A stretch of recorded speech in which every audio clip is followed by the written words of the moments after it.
bagay ko. Ano po nangyari?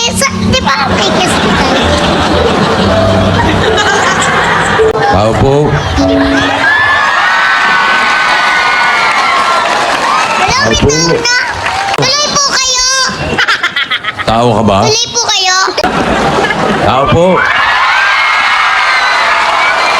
Yan. Ikaw pala, guest ko po.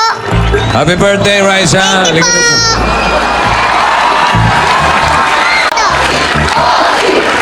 Saan tayo? Diyan po. Ha? Bakit dala niyo po yung bag ko? Eh kasi nga, dahil birthday mo, ikaw ang i-interviewin ko. Ah! Okay? Ikaw naman ang mai-interview ngayon. Ako po talaga. Hindi, ikaw talaga. Okay? Ah, Eto, natatanda mo ba to? opo.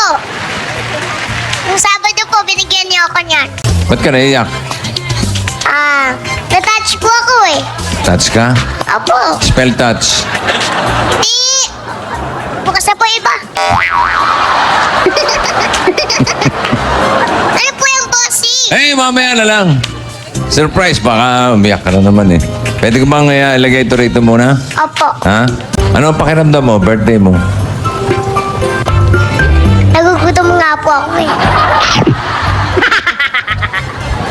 Ano po yung nararamdaman ko? Alam ko naman. Yun ang madalas mong maramdaman. Unahin na natin ito. Oy! Sino yan? Sino yan? Ako po.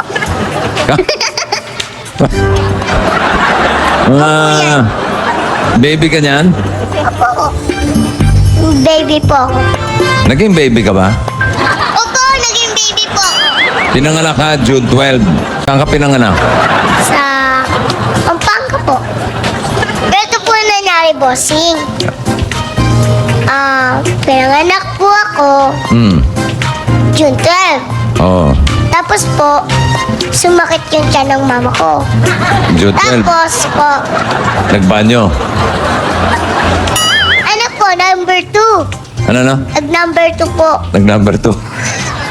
Tapos, Tapos po, umalis yung kumadrona. sa bahay lang yan. Apo, bigla sumakit. Bata! Ayun, nakadapa po ako. Ha? Nakadapa po akong lumabas. Paano Ito nakadapa? po,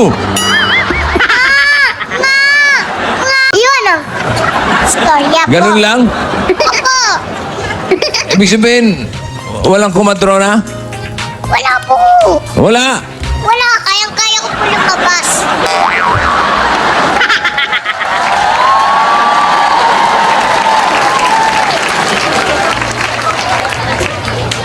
Baby ka pa lang, wala ka ng leeg, ano?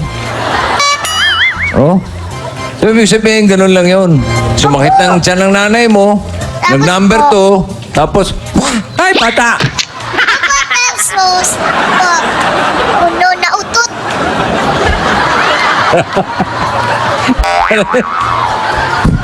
Pwede po sa TV yun. Nasabi mo na eh. Tatanungin mo pa ako. Wala po akong kinalaman doon, ha?